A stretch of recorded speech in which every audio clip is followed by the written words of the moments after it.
Hola, buenas tardes a todos. Os doy la bienvenida a esta sesión. Tanto los que la hayáis visto como los que la van a ver en diferido, ¿de acuerdo? Supongo que todas las personas que están aquí es porque están súper comprometidas con el curso de simulación y con las ganas de querer saber más y profundizar más en un tema. Y yo siempre digo que somos los motivados, yo me incluyo también, porque al final nos encontramos en diferentes sitios y queremos saber más sobre diferentes aspectos y profundizar más en una temática, con lo cual, bienvenidos, porque es aquí donde querer saber más sobre la simulación. Y esa motivación que os mueve por querer saber más sobre la simulación, pues es importante, pero no solo vale con esa motivación, sino que también tenemos que trabajar en tener esos conocimientos en cuanto a la simulación para poder aplicarlos. Y mi inquietud hoy y mi objetivo es que salgáis de esta clase con las fases muy claras de la simulación y que sepáis a la hora de poneros a simular algo, qué fases tenéis que tener y qué recursos os harán falta también a la hora de hacerlo.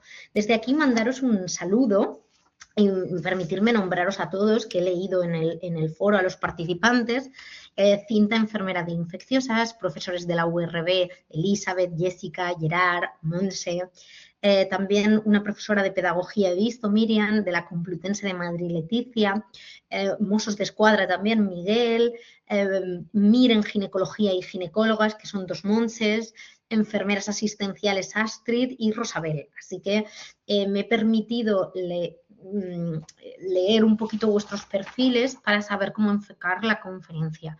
Me da igual de qué disciplina vengáis, siempre y cuando pues queráis utilizar la metodología de la simulación, porque incluso en ciencias jurídicas están utilizando ahora la simulación, utilizando salas simuladas como juicios, ¿no? Entonces, aplicando bien la metodología de la simulación, se podrá utilizar de una manera correcta. Y es la manera de comenzar en estos aspectos de la simulación y queriendo saber un poquito más. Y lo que vais a aprender hoy es vosotros, que seréis luego los facilitadores en simulación, los instructores de simulación, qué es lo que tenéis que hacer en cada una de esas partes que haremos, ¿de acuerdo? Antes de comenzar y de meternos en faena, permitirme que me presente. Mi nombre es Marina Gómez de Quero, soy enfermera, doctorada por la Universidad Rey Juan Carlos de Madrid. Mi línea de investigación son las mujeres con prolapsos de órganos pélvicos y sus incontinencias, aunque a la par que hacia el doctorado me fui formando también en simulación y empecé un poco pues como estáis aquí vosotros hoy, queriendo saber un poquito más sobre la simulación, formándome en simulación y también todas las formaciones continuadas que a mí me daban en el Hospital Rey Juan Carlos, donde yo trabajaba, ya todas partían con la metodología de la simulación, por ejemplo, la RCP avanzada o diferentes aspectos de estudios urodinámicos o urostomías, ¿de acuerdo? Ya trabajábamos con esta metodología de la simulación, incluso nosotras mismas, luego las propias enfermeras del servicio, formábamos a otras enfermeras con esa metodología de la simulación. Esto se puede hacer si efectivamente conoces la simulación. Si no, pues a lo mejor haces algo similar a la simulación, pero no llegas a completarlo en exceso. Y vamos a ver por qué. Si estáis preparados, vamos allá con esta parte de la simulación. ¿Qué es la simulación? Recrear una situación o un entorno para permitir que las personas experimenten una representación de un evento real, con el propósito de practicar, aprender, evaluar, probar o para comprender también diferentes acciones humanas, cómo se enfrentan a esas situaciones. Existe un espacio de reflexión muy importante. En la simulación tiene que haber un espacio de reflexión guiado. Y a través de ese espacio de reflexión guiado es donde se llega al aprendizaje en base al error. Y aquí vais a estar de acuerdo conmigo en que cuando algo en la vida has errado, te has equivocado, no lo has hecho bien, aprendes y dices, esto no me va a volver a pasar a mí, porque aquí me equivoqué. En esta situación yo me equivoqué y sé que lo tengo que hacer de otra manera para ello. Bien, continuamos. Una técnica que crea una situación, un entorno para permitir que las personas experimenten una representación ya es una simulación, ¿de acuerdo? Es una definición que no la doy yo, la dan diferentes autores para explicar lo que es simulación y consiste en construir una representación con unos elementos y unas relaciones clave para hacer que las personas que participen en esa simulación experimenten un determinado comportamiento y unas diferentes acciones y posteriormente aprendan de ello. No solo se utiliza en la parte a lo mejor sanitaria, yo soy enfermera y la utilizamos en ciencias de la salud. También se utiliza en aviación, los pilotos en aviación utilizan la metodología docente de la simulación y también, como os he dicho, recientemente en derecho se está utilizando para simular juicios simulados. Y experimentan todas estas fases que veremos ahora completas de lo que es una situación para que se viva como una simulación. Y aquí me vais a permitir poner un ejemplo muy básico para que vayamos entendiendo la simulación. Y la vamos a poner un ejemplo muy básico y muy tonto, ¿vale? Pero para que se entienda que es a lo mejor una representación de Navidad, ¿vale? De una función, una representación función o un ensayo de baile, donde aquí se va a recrear esa situación también y se va a experimentar un evento real, ¿vale? Sin embargo, no se completan todas las fases de la simulación en esa representación, ¿vale? ¿Por qué? Porque vamos a ver cómo faltan algunas de ellas. Pero estamos recreando un evento, permite a las personas que experimenten esa representación y tiene el propósito de practicar y aprender, ¿vale? Pongo ese ejemplo así muy básico para saber qué es una representación, pero luego lo voy a ir haciendo más complejo con un ejemplo sanitario, ¿de acuerdo? Vamos a ver cuál es el rol que vais a tener vosotros como facilitadores de simulación o como guía. Bueno, pues vais a tener un rol no simplemente de evaluador y no simplemente de observador, sino que vais a acompañar a estos participantes activamente en su proceso formativo y vais a ir viendo cómo efectivamente al pasar por diferentes fases estos participantes consiguen el aprendizaje. En este rol de guía vamos a incluir también esa preparación del entorno simulado donde vosotros como facilitadores de simulación pensaréis un ejemplo que tengáis que simular, qué os hará falta para simularlo, tanto recursos humanos como no humanos, ¿vale? Y también vais a pensar posteriormente en un espacio de reflexión cómo guiaréis a estos participantes para que efectivamente consigan el aprendizaje, ¿vale? Necesitaremos grupos pequeños, también se pueden hacer en grupos más grandes, pondremos luego ejemplos, pero en grupos pequeños será ideal. Y tenemos que dejar claro que es un entorno seguro de aprendizaje, es decir, si los participantes que participan se equivocan, les tenemos que dejar claro nosotros como facilitadores que no pasa nada, que es un espacio en el que se pueden equivocar y es un entorno seguro en el que pueden errar sin que haya unas consecuencias, ya que no estamos con vidas reales. La simulación se utiliza mucho en aquellos escenarios donde tengamos vidas humanas a nuestro cargo, porque te permite practicar equivocándote sin que haya unas consecuencias, ¿de acuerdo? Y aquí a mí me gusta mucho el ejemplo que se pone a veces en las películas y que dicen lo de que lo que pasa en Las Vegas se queda en Las Vegas.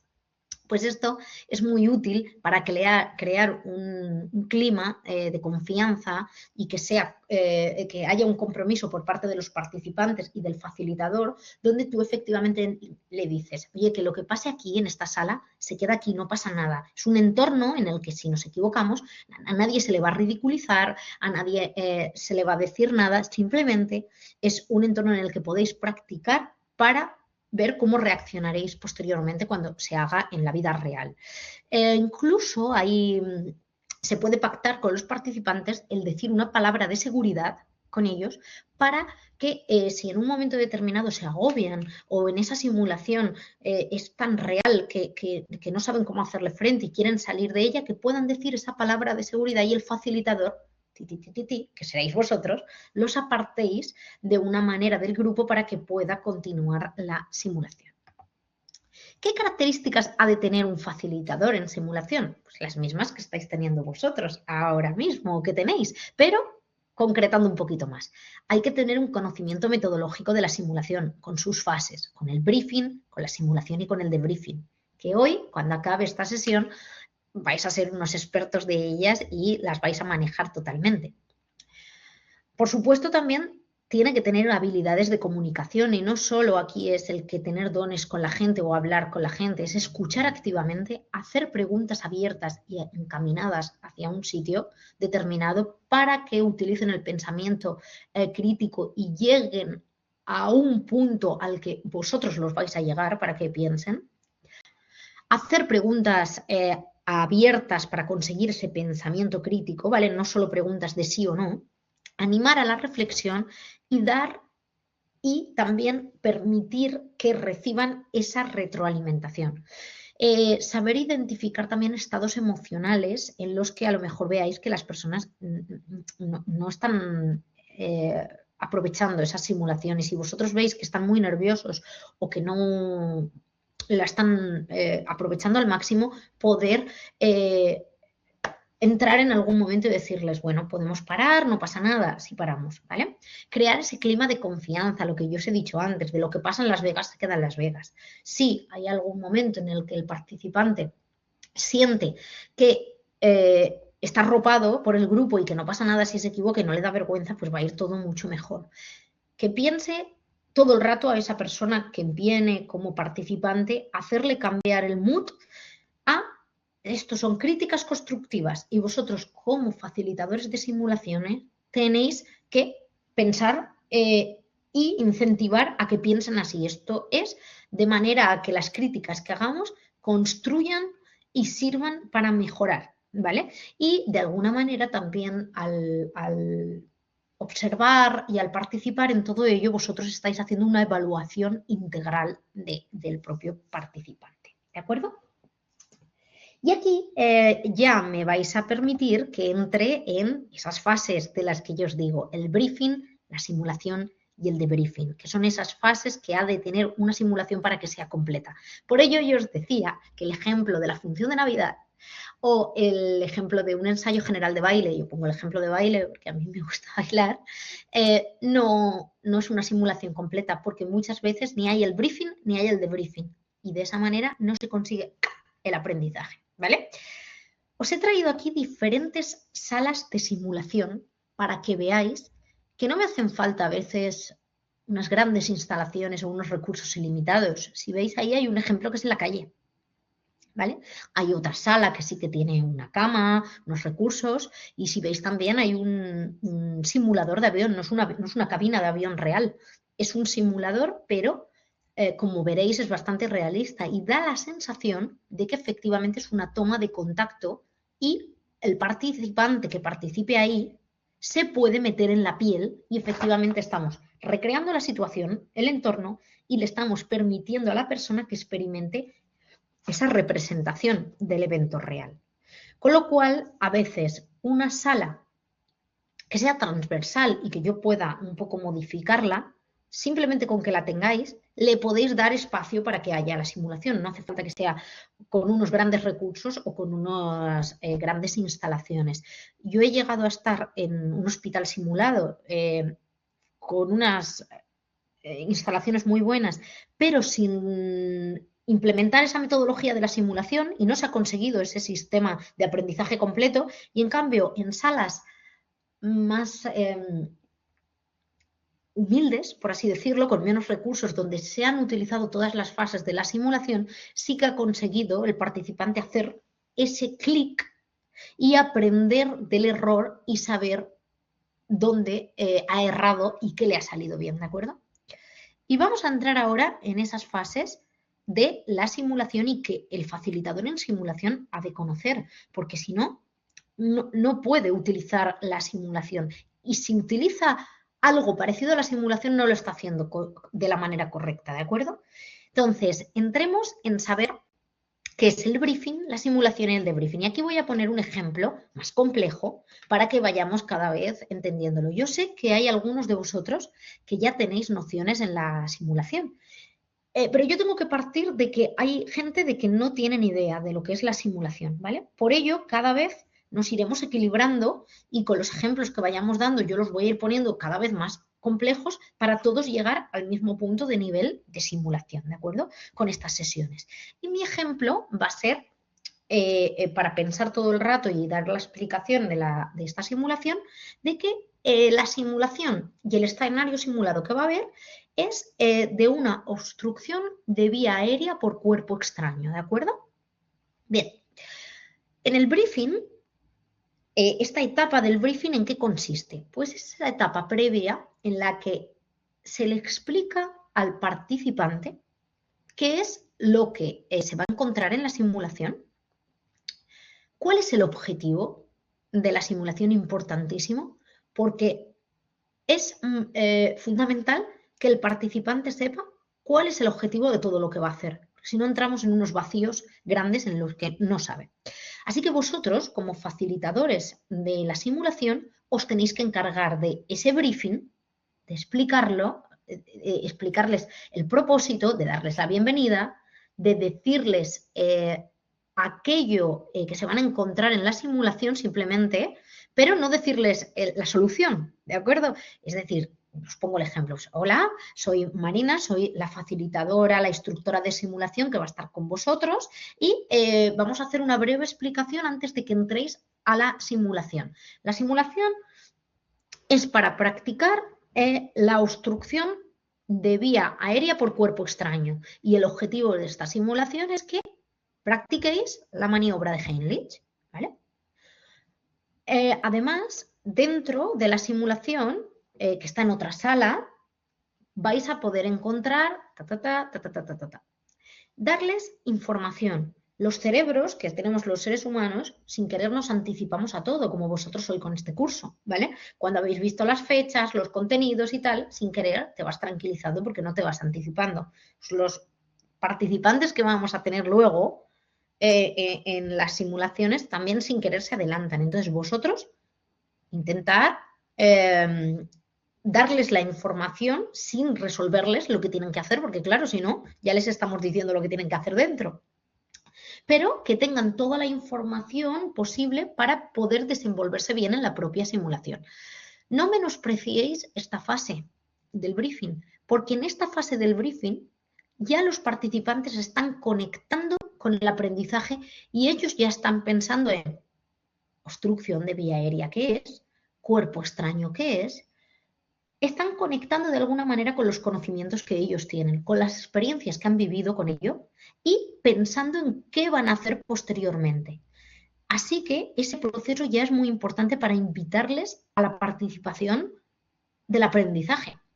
Hacerlo, este briefing, en una sala o en un espacio en el que sea cómodo para vosotros y que no haya demasiados ruidos. Por ejemplo, un pasillo no es el sitio ideal para hacer un briefing y si es un pasillo, al menos que no haya mucho ruido de gente y que las personas a las que les estás haciendo el briefing todo el rato te puedan ver, te puedan escuchar y puedan saber todo y puedan incluso hacer preguntas de lo que va a suceder. Algunas las contestarás o algunas dirás que no puedes contestarla. ¿Vale? Tú como facilitador de la simulación que has creado ese caso simulado, tienes que saber un poco cómo guiarles, porque como os he dicho, vais a ser los guías de esta simulación y ese rol de facilitador es de guía en todo este proceso. Si podéis también en este briefing explicarles aquello que yo os he dicho de la cultura de si os equivocáis no pasa nada, ¿vale? Lo que suceda en esa sala se va a quedar en esa sala, solo lo sabréis vosotros y yo. Lo que pasa en Las Vegas se queda en Las Vegas, ¿no? No hace falta que lo digáis así, pero sí que el concepto de estar tranquilos es un sitio en el que podéis mostraros y hacer lo que buenamente con los conocimientos que tengáis hacéis, en lo que erréis o en lo que acertéis, lo mencionaremos posteriormente después de la simulación. Y de esa manera, los participantes ya saben lo que viene a continuación. ¿De acuerdo? Vamos a pasar ahora a esa fase de la simulación. Esa fase de la simulación es el desarrollo de la simulación y dejamos a los participantes que hagan todo. Y ojo, que a mí esto me cuesta mucho al principio, y es que si alguien se equivoca, tiene un error, no lo hace de la secuencia como lo tendría que hacer, no podemos decir nada. Puramente tenemos que ser observadores y será en la siguiente fase, en el siguiente proceso, donde yo mencionaré dónde se han equivocado. Y es aquí donde está la magia de la simulación, ¿de acuerdo? Y donde están los reales aprendizajes. Cuando efectivamente ese proceso de la equivocación y ese error hace conectar a los participantes y dicen, aquí me equivoqué, ¿vale? Entonces, en esta simulación simplemente es dejar a los participantes que hagan. ¿De acuerdo? Podemos tomar notas y podemos apuntar en un papel todo lo que ha ido sucediendo. ¿Cuánto tiene que durar una simulación?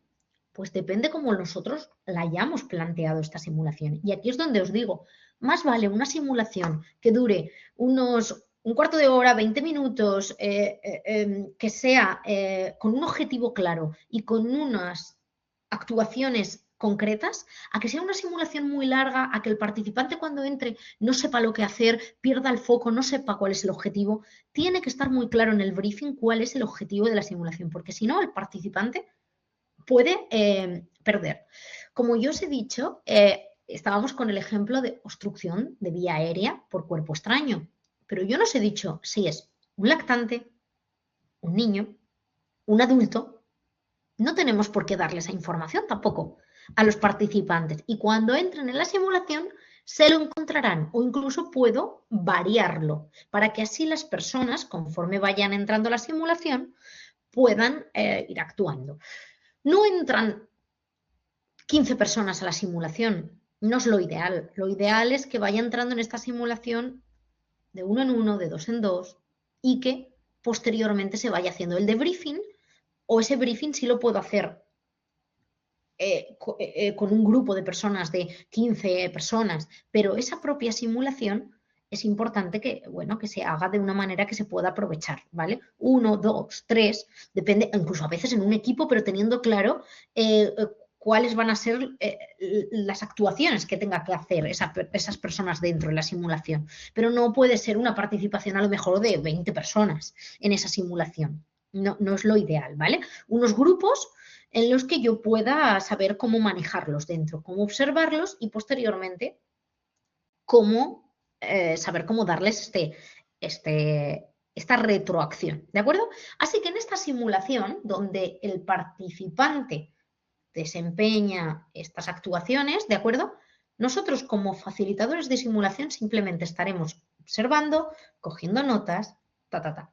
Aquí también deciros que en la simulación, si os dan permiso y esto previamente se ha pactado con ellos, se puede grabar y se puede luego utilizar con fines educativos en la posterior fase. Pero todo esto de grabarlo, ¿no? Depende de los medios que tengáis, de si tenéis...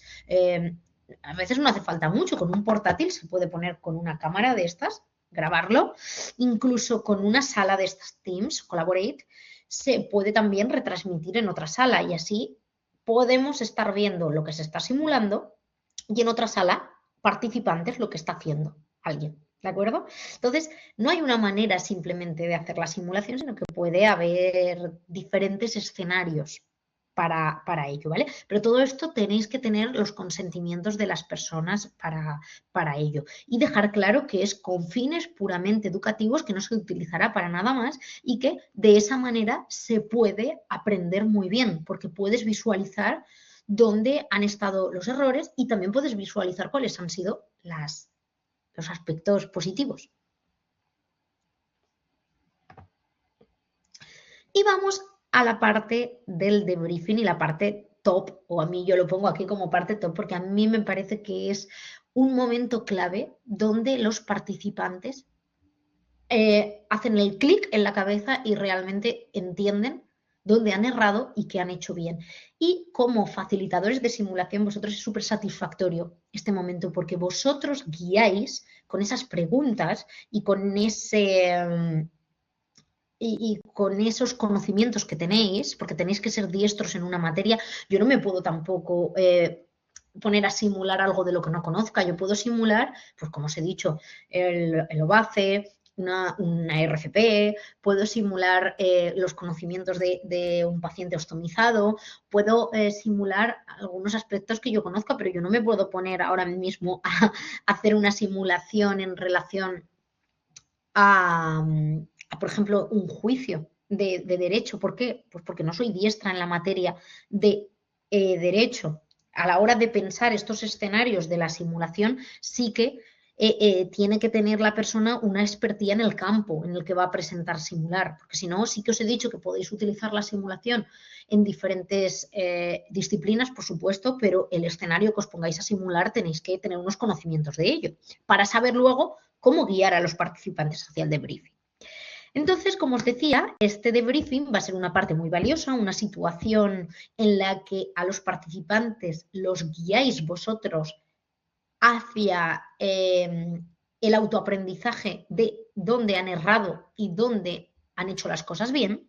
Y durante este análisis guiado en el que utilizáis la palabra, van llegando ellos mismos a lo que ha sucedido. Y aquí es donde se hace la magia de la simulación, donde ellos mismos van diciendo, pues aquí esto lo he hecho porque pero debería haber hecho o esto que lo he hecho y lo he hecho muy bien, lo he hecho por esto, y Y es una de las partes más satisfactorias cuando eres facilitador de simulación, porque entiendes y ves crecer a los participantes en cómo van obteniendo esas respuestas a algo que a lo mejor no sabían o que lo sabían, pero no era así como lo iban a afrontar, ¿de acuerdo? Yo os pongo aquí también diferentes formas de debriefing, por si no conocéis algunas, ¿vale? Lo importante y lo principal es en este debriefing es que habléis con los participantes y que les hagáis reflexionar con diferentes preguntas. Incluso si os podéis apuntar unas preguntas en las que utilicen el pensamiento crítico y unas preguntas abiertas, serán muy útiles y te darán juego en este debriefing. Un tipo de debriefing que yo utilizo y que a mí me sirve es el de la línea del tiempo, y esto es dibujar una flecha. Bien, puede ser si tienes una pizarra o si tienes un papel también. No hace falta como os he dicho, no nos hacen falta a veces grandes recursos para utilizar la simulación. Lo que sí que tenemos que saber es cómo utilizarla. En esta línea del tiempo podemos ir utilizando diferentes aspectos que hayan sucedido y de esa manera decir, esto ha estado bien y esto no ha estado bien. Deberíamos de haberlo hecho de otra manera. Y aquí resaltar la importancia del refuerzo positivo, porque todo el mundo a veces hace cosas bien y es importante también decirlas. En cambio, también hay cosas que no están bien hechas y que se ha de decir, que para eso estáis ahí como facilitadores de simulación. Y vale la pena que sean conscientes del error para poder cambiarlo el día de mañana. Aquí, si tenéis el vídeo de lo que ha sucedido en esa simulación, puede ser muy útil porque se puede proyectar el vídeo, ir parándolo e ir viendo dónde efectivamente se han hecho las cosas bien o no se han hecho bien. Y yo os pongo el ejemplo de Operación Triunfo, porque yo soy fan, y una vez realizadas las galas, posteriormente ellos ven las actuaciones y van parando y van diciendo, pues aquí esto lo hiciste bien, aquí esto tal, aquí cual. ¿De acuerdo? Lo cual puede ser una manera. Y quien sea apasionado del fútbol también sabrá que los entrenadores también hacen eso con las jugadas. A veces se graban las jugadas y posteriormente en una reunión de equipo se va explicando y se va diciendo. ¿Utilizan la simulación? No del todo tampoco. No del todo tampoco, porque no hacen un buen briefing. Y no hacen una simulación como tal y un debriefing. Simplemente utilizan cosas que yo os estoy poniendo aquí de ejemplo para que podáis entender con ejemplos cercanos, ¿vale? Entonces, si vosotros tenéis las grabaciones de esa simulación que se ha ido haciendo, podréis decir, pues aquí, tal, pues aquí, ta. Decir también, como os he dicho antes, no solo os centréis en aquello que han hecho mal, que, insisto, está muy bien resaltarlo y a través del error las personas llegan al aprendizaje y dicen, esto no me va a volver a suceder más.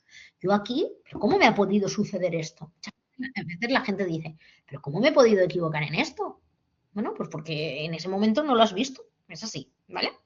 Y a raíz de ahí lo aprendes y nunca más te vuelve a suceder. Existe también el debriefing talk, y este viene de la corriente de los americanos, donde aquí se centra en explorar acciones, decisiones y razonamientos a través de estas preguntas abiertas y los vas guiando a los participantes y lo vas relacionándolo con cómo se han sentido, qué han experimentado y cuál es la carga emocional que han tenido en todas esas acciones. Y vas jugando con el feedback y con lo que ellos te van diciendo y vas indagando un poquito más en cada ello.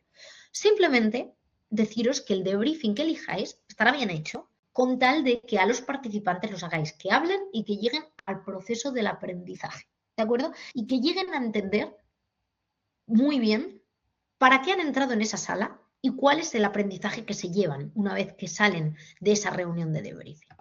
Y aquí llegamos a la simulación es potente, pero no para todo y no siempre. ¿De acuerdo? Y aquí os pido que os hagáis estas preguntas de qué situación quiero simular, con qué objetivo y qué aprendizaje quiero que se lleven. Porque también os digo, todo el mundo, el tiempo es muy valioso para ellos, su tiempo, para mí también, para vosotros que estáis aquí. Es tiempo que estáis dedicándole a algo. Ahora bien, utilizar la simulación, emplear tiempo en algo que normalmente sale bien a la gente, ¿para qué? Si hay algo que les sale bien, pues simplemente pues no creo que haga falta simularlo. ¿Qué podemos simular? Aquello con lo que nos estamos encontrando dificultades, aquello en lo que se puede trabajar y mejorar. Ese ejemplo que yo os ponía del ensayo general de baile, cuantas más veces se practique el baile, mejor saldrá, ¿sí o no? Por supuesto, pues a la hora de la simulación, cuantas más veces se recree una situación que es problemática y que no se sabe reaccionar ante ella, mejor saldrá, por supuesto, por supuesto. Ahora bien, vamos a tener que emplear muchos esfuerzos, tanto en el briefing como en la simulación propia, que lleva un montón de tiempo elaborarla, pensar en los recursos humanos, en los recursos materiales, tiempo para los participantes, tiempo tuyo, tiempo en el debriefing, con lo cual hay que recrear aspectos y situaciones que de verdad sean útiles y te vayan a servir. Hay que diseñar experiencias con objetivos claros y con un impacto medible, porque si no perdemos el foco. Y por ello, a mí me parece importantísimo no perder el foco en lo que yo os digo, en cuál era el objetivo. Tiene que quedar muy claro. Es algo a la que a la hora de dudar, enseguida, ¡pum!, te vas al objetivo. Y aquí os pido que hagáis un ejercicio conmigo muy básico, muy simple, de poneros estas 3 fases de la simulación, donde ya os digo que cuando salgáis de aquí vais a tener muy claro qué es, y pensar en una escena, un escenario que vosotros queráis simular, el que sea. Yo os pongo diferentes ejemplos, os he puesto aquí el del OVACE, os he puesto también el de la parada cardiorrespiratoria, os digo también que en salud mental se está utilizando para hacer gestión de una situación de delirium, de agitación. Me consta que policías nacionales también lo están utilizando para detectar conductas agresivas previas a que sucedan. Y de esta manera simulan un escenario en el que una de las personas se va a poner agresiva y como ellas, en esta simulación detectan y se anticipan a ello, ¿vale? Entonces, pensar un aspecto que vosotros queráis mejorar para simularlo y pensar cómo haríais el briefing, cómo sería la propia simulación y qué escenarios encontrarían y qué preguntas haríais en el debriefing o si os ha servido este de la línea del tiempo, el talk, cómo lo haríais. Y recordar que seréis todo el rato los guías de los participantes, que los vais a acompañar en todo este proceso y que si en un momento determinado veis a alguien que lo está pasando regular o que ha dicho esa palabra de seguridad en la propia simulación y tal, retirarlo porque también os corresponde a vosotros esa responsabilidad, ¿de acuerdo? Porque sois los que guiáis esa simulación todo el rato y sois los responsables, por así decirlo, de los participantes, ¿de acuerdo? Entonces vais a tener una influencia importante sobre ellos. Dejo unos minutitos para que lo planteéis, este briefing, esta simulación, este debriefing, y ahora lo ponemos en común.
Bien, lo podemos poner todo en común. Si habéis llegado hasta aquí visualizando el vídeo, os habréis dado cuenta que no está participando la gente. Y es que fijaos, he hecho antes la sesión con los participantes en directo y se me ha olvidado darle a grabar. Entonces estoy grabándolo de nuevo para que las personas que no hayáis podido estar en directo viendo la sesión, podáis luego visualizarla y verla. ¿De acuerdo? Así que no ha podido poner nadie sus ejemplos aquí porque ya los han puesto previos, ¿vale? Pero os pongo ejemplos que han salido. Rosabel ha puesto el ejemplo, Rosabel, que es enfermera del Hospital Comarcal de Amposta, ha puesto el ejemplo de que querría simular una higiene de manos, ¿vale? Una correcta higiene de manos. Ha dicho cómo sería el briefing y cómo recibiría a los participantes, ha explicado el ejemplo de simulación y ha dicho luego que utilizaría en el debriefing la línea del tiempo y también la comprensión y descompresión emocional para ir preguntando cómo se sentirían cómo se han sentido los participantes en la simulación para que también se vea ese feedback. Aquí yo le he hecho un pequeño inciso a Rosabel cuando lo ha planteado esto, y es que al plantear el briefing, ella ya ha dicho algo de los 5 momentos para realizar la higiene de manos. Y yo aquí le he hecho un inciso y le he dicho, no anticipes X aspectos que van a salir luego en la simulación o que pueden salir luego en el debriefing. Entonces, simplemente diles que el objetivo va a ser hacer un correcto lavado de manos, ¿no? También traía yo más ejemplos, ¿de acuerdo?, para visualizarlos aquí hoy. Y es un ejemplo de trabajar el consentimiento informado. El consentimiento informado bien lo pueden dar a veces trabajar desde medicina, lo pueden trabajar también desde enfermería o incluso un consentimiento informado de otra disciplina se podría trabajar desde todos los ámbitos. ¿Y para qué traigo yo este ejemplo aquí? Para que veáis que es una simulación donde no se trabajan competencias técnicas. También se pueden trabajar competencias a nivel comunicativas.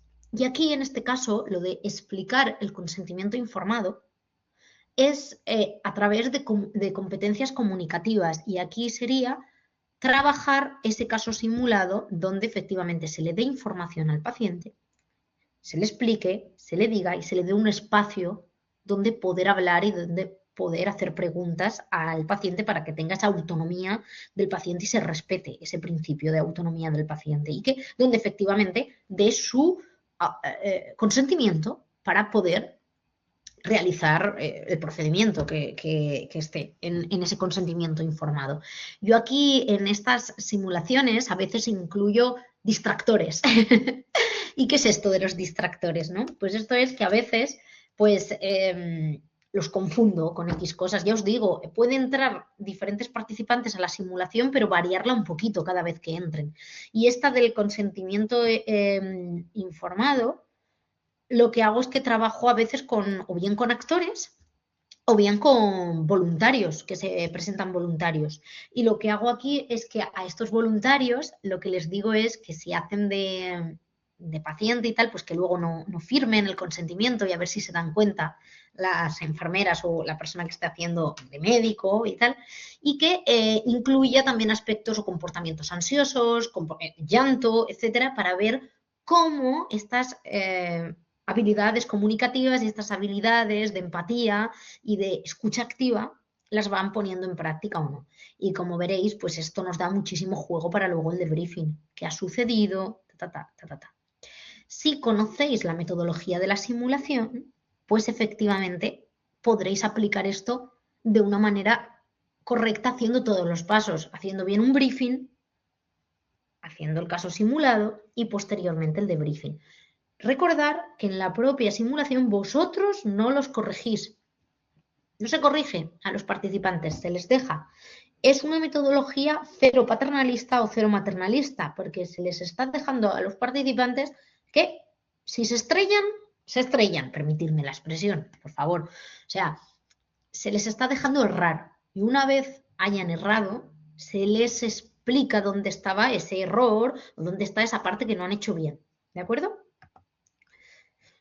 Cabe mencionar la relación entre el aprendizaje a través de comprender el error y de realizar un aprendizaje más profundo y duradero. Y ahí os diré, la IA, que ha venido para quedarse, ¿vale? Puede dar la sensación de que te da lo que tú le pides de una manera muy rápida y que parezca fácil lo que te da. Ahora bien, no significa que la persona cuando recibe esas cosas de la IA esté haciendo aprendizaje. No. Para que haya aprendizaje tiene que haber una reflexión y un pensamiento crítico en cuanto a lo que estoy haciendo. Por ello, la metodología de la simulación es muy útil y hace de verdad a la persona reflexionar sobre lo que ha hecho, reflexionar sobre los conocimientos que tiene y pensar cómo lo puede hacer mejor o cómo puede mejorar. Con lo cual, es una metodología que en los años venideros vamos a ver cómo cada vez se va implementando más. Ya está en los planes de estudios, y no solo está en los planes de estudios, sino que está en las formaciones continuadas, ¿de acuerdo? A partir de ahora, en cursos de profesionales, vosotros vais a ver ya cómo se utiliza la simulación y vosotros seréis las que lo implementéis, porque en vuestros centros de trabajo, a partir de ahora, cualquiera de las formaciones las podéis hacer con esta metodología de la simulación, sin problema, siempre que tengáis los conocimientos y la destreza del campo a impartir y tengáis los conocimientos de la simulación. Mencionemos aquí la cultura de la seguridad, que aquí vi que tanto Leticia como María Jiménez, al impartir la conferencia anterior, os hablaban de las seed zones, de las zonas pues, de baja complejidad, media complejidad, alta complejidad, y también os hablaban de esta cultura de la seguridad y del error, donde aquí lo importante es que las personas estén concienciadas de que cuando practicamos esto, y más lo practicamos, más controlamos las situaciones y tenemos un margen de equivocarnos, por así decirlo, menor, porque lo hemos practicado varias veces y porque hemos hecho esto en diferentes aspectos, en entornos controlados varias veces. Y aquí los pilotos, por ejemplo, nos llevan la delantera en esto. ¿Por qué? Bueno, pues por dos aspectos principales. El primero es porque es muy caro volar en avioneta, ¿no? Entonces, hay unas horas determinadas de vuelo que se hacen en simulador porque serían también muy caras. También la segunda es la de la seguridad del propio piloto y de los pasajeros que lleva. Y es que antes de entrar a llevar un avión, por así decirlo solo, tiene que tener unas horas determinadas en simulador de vuelo. Y si no, no lo hace real, ¿no? No lo hace en un entorno ya real. Pues aquí en enfermería, yo os hablo de mi experiencia en enfermería también, en los planes de estudios ya ha venido la simulación para quedarse. Y hay unas horas de simulación de baja fidelidad, con simuladores de baja fidelidad, en los que, o incluso son talleres de habilidades, donde se les va dando unos conocimientos a los estudiantes de taller de habilidad y luego hacen una simulación facilita, una simulación con simuladores de baja fidelidad, donde ellos practican y lo realizan los procedimientos, ya os digo, tanto técnicos como no técnicos, para tener controlado ese procedimiento. Y una vez que lo tengan controlado y en ese entorno, ya pasan a hacerlo con pacientes reales, ¿de acuerdo? Con lo cual, aquí lo que queremos hacer es disminuir esa inseguridad de la gente en general y de los pacientes en este caso. No sé si habéis visto este modelo del queso suizo, que a mí me gusta muchísimo, que aquí es donde el error, el incidente, a mí me gusta llamarlo incidente, no error, porque no es punitivo, a veces pasa por todos los agujeros y podría haber en alguno de esos momentos del incidente alguna barrera que lo frenara. Pero por lo que sea, no la ha habido. Entonces entra el incidente y pasa todas las barreras convirtiéndose en algo que repercute en la seguridad. Y repercute en la seguridad, en este caso, de un ser humano. Por ello, ya os digo que la cultura, la metodología de la simulación y la simulación se utiliza en aquellos procesos también en los que entran en juego vidas humanas. Habilidades del facilitador en el debriefing. Bueno, pues yo aquí os digo que ser empáticos, preguntar, escuchar, enfatizar en algunos aspectos también. No desconfiéis, no interpretéis todo, sino dejar a los participantes que se expliquen, que te cuenten, que te digan, ¿vale? Expresar lo comprendido y ajustar con el grupo también en diferentes aspectos, ¿vale? No todos los participantes o los grupos funcionan de la misma manera. Y sabiendo todo esto, ¿cómo pongo en práctica ahora todo? Pues haciendo una primera experiencia, pilotando, poniéndote en marcha y viendo cómo hacerlo. ¿Qué quiero yo que sepáis al acabar esta sesión? O importantísimo, sé que luego vais a ir al CISTEC y vais a poner en marcha todo esto. Entonces, lo primero que hagáis una previsión como facilitador de simulación o como instructor de simulación, sabiendo y haciendo una comprensión profunda de la problemática que hay que se va posteriormente a simular. Entender lo que yo quiero transmitir, ¿vale? Y conociendo el objetivo de lo que quiero hacer. Por eso, no todo es útil simularlo, ni mucho menos. Elegir un aspecto, empezar por algo sencillo y posteriormente ya lo iremos haciendo más grande, ¿vale?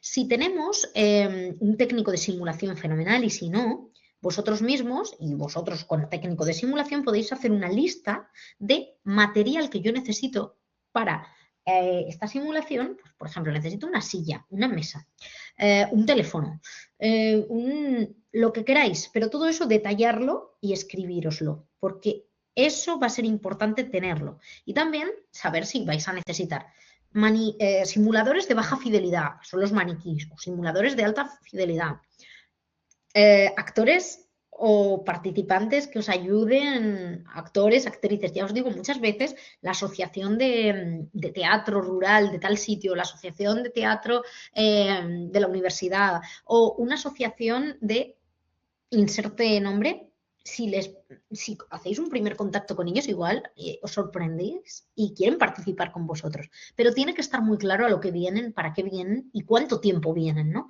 Y todo eso solo se puede hacer haciendo una lluvia de ideas y redactándote tú qué es lo que quieres simular. Y también saber, importantísimo, el target, la audiencia a la que vais. O sea, ¿quién son las personas que van a entrar en esas simulaciones y que posteriormente les vais a hacer el debriefing? Porque no tiene nada que ver tener policías, tener enfermeras, tener padres primerizos, por ejemplo, que también se está utilizando ahora la simulación, ¿vale? No tiene nada que ver y depende la audiencia a la que vayamos, iremos cambiando y ajustando ese objetivo. Igual la simulación puede ser de la misma temática, pero el objetivo sí que va a variar, depende de los participantes que yo tenga.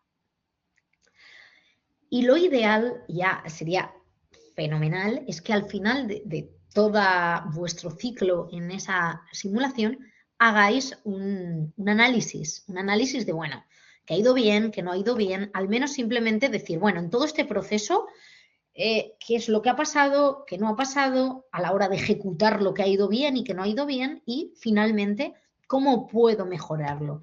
Yo digo que os hagáis un DAFO. Un análisis DAFO es esto, una fotografía en la que en el momento ves debilidades, fortalezas, oportunidades y amenazas, donde las debilidades y las amenazas son los aspectos negativos y las fortalezas y las oportunidades los aspectos positivos. Igual, centraros en lo positivo, igual que os digo que en el debriefing a los participantes no les deis tantas ceras en todo lo que le hacen mal, también digáis lo que hace bien, a vosotros mismos echaros flores también, deciros también todo lo que ha ido bien, porque hay muchas cosas que salen bien.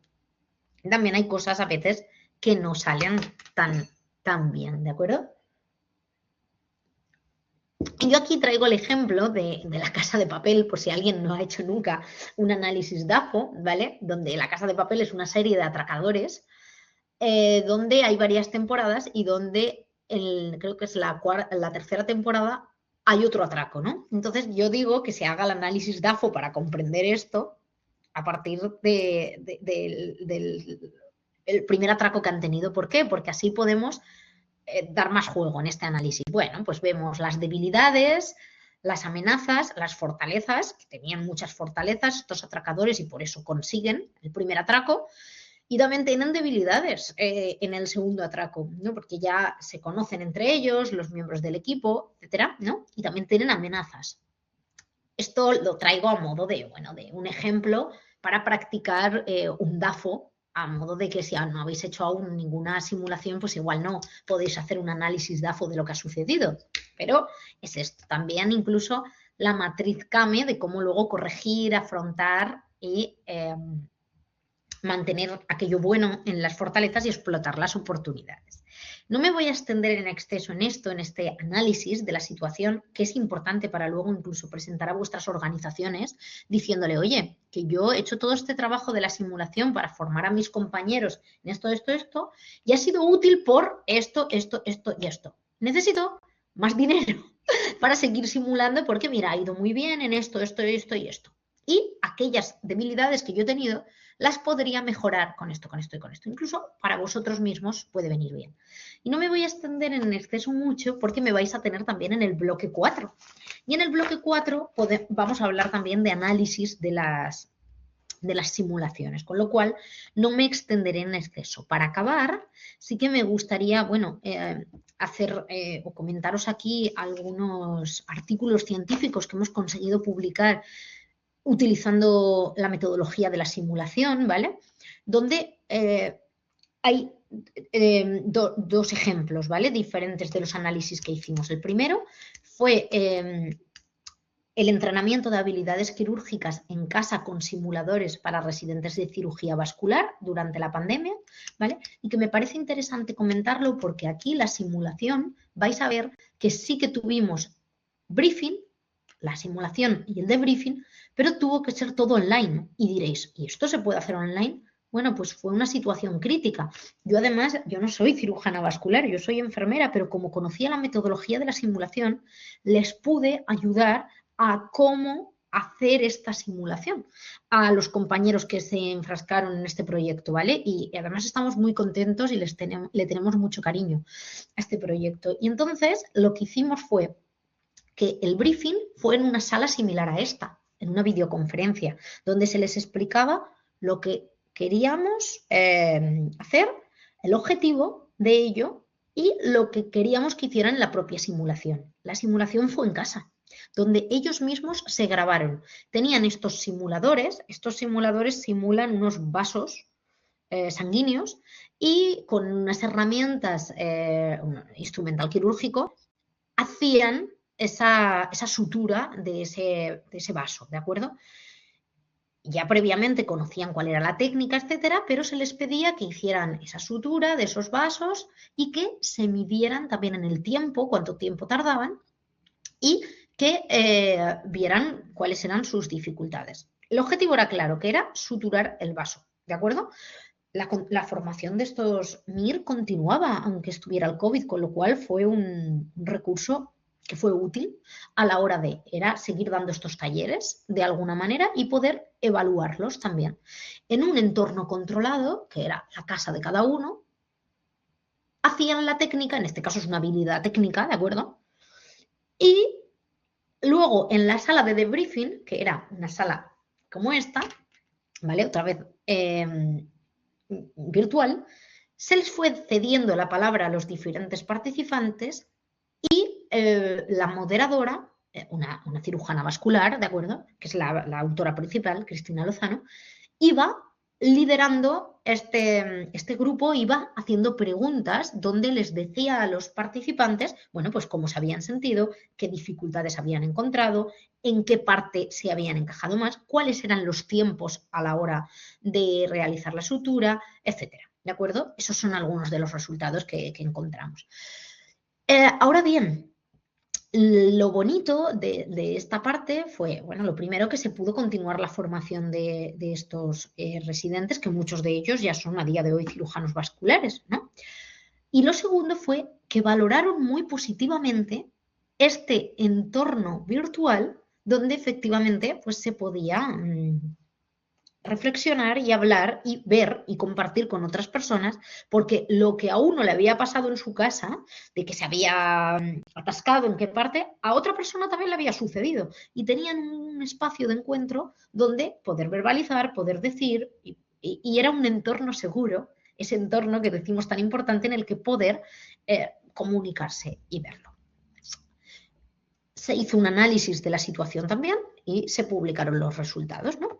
Y este es otro ejemplo de la OSCE o del ECOE, que esto de la OSCE es Objective Structured Clinical Examination o Evaluación Clínica Objetiva Estructurada, donde a estudiantes de enfermería se les evaluó, yo incluida porque estaba aquí en estas evaluaciones, de unas técnicas, ¿vale? Y a veces no eran técnicas, a veces eran habilidades comunicativas, eran unos escenarios simulados que se evaluaban y que luego tenían nota. ¿Qué es lo que hicimos nosotros aquí luego? Y es coger los resultados de los participantes, es decir, sus notas, y ver qué había pasado, qué es lo que salió bien, qué es lo que salió mal. Y posteriormente también, incluso les hicimos una participación de que nos contaran dónde habían estado más cómodos, dónde no, y encontramos algo muy importante. Y es que aquí entraban a este examen en parejas, ¿de acuerdo? Y decían los participantes que al entrar en pareja no se llegaban a bloquear nunca, porque si en algo dudaban, tenían la persona al lado que les validaba, que les regulaba emocionalmente, incluso que les decía o se empoderaba en la situación y cogía las riendas de la situación, o a veces al contrario, que el otro cogía las riendas de la situación y el otro aprendía a trabajar en equipo. Se regulaban de tal manera de que el paciente estuviera bien atendido, con lo cual son resultados que nos vinieron muy bien y que nos importan a la hora de seguir formando a la gente en simulación, porque igual a la hora de recrear esos espacios simulados, pues es útil que a veces entren en parejas o a veces si veo que en parejas les va bien y tal, lo puedo incrementar la complejidad haciendo que entren en solitario y haciéndoles que esas tomas de decisiones sea de una manera individual y que no les cueste hacer esa toma de decisiones, salieron cosas importantes, ¿no? Y desde luego que vale la pena indagar y profundizar un poquito más en ello. Hasta aquí este bloque 2, este acercamiento a esa figura del rol del facilitador, el instructor en simulación y todas aquellas habilidades comunicativas que ha de tener y todas esas destrezas que debe de tener un facilitador en simulación. Espero que, bueno, que os esté siendo útil. Espero sobre todo también al acabar esta sesión que os haya quedado claras cuáles son las fases de la simulación y que si en algún momento las vais a poner en marcha, la simulación, queden cubiertas estas tres y sepáis de qué manera os podéis enfrentar a ello. Ha sido un placer estar aquí con vosotros, ¿de acuerdo? Os dejo mi mail también por si encontráis cualquier tipo de duda o alguna de las diapositivas no es bueno, lo más aclarativas del mundo, ¿no? Pues que me podáis contactar y decirme o si alguien se ha quedado con más inquietud de querer saber algo sobre estos artículos que os he comentado, estuve presente en la redacción de ambos y, bueno, os puedo contar más sobre ello, ¿de acuerdo? Muchísimas gracias por ver la conferencia hasta el final y desearos que os vaya muy bien en este mundo de la simulación. Como os digo, nos encontraremos los motivados, al final nos encontramos en las formaciones y si empezáis en este mundo de la simulación, no somos tantos luego, con lo cual nos iremos encontrando. Un beso y estamos en contacto.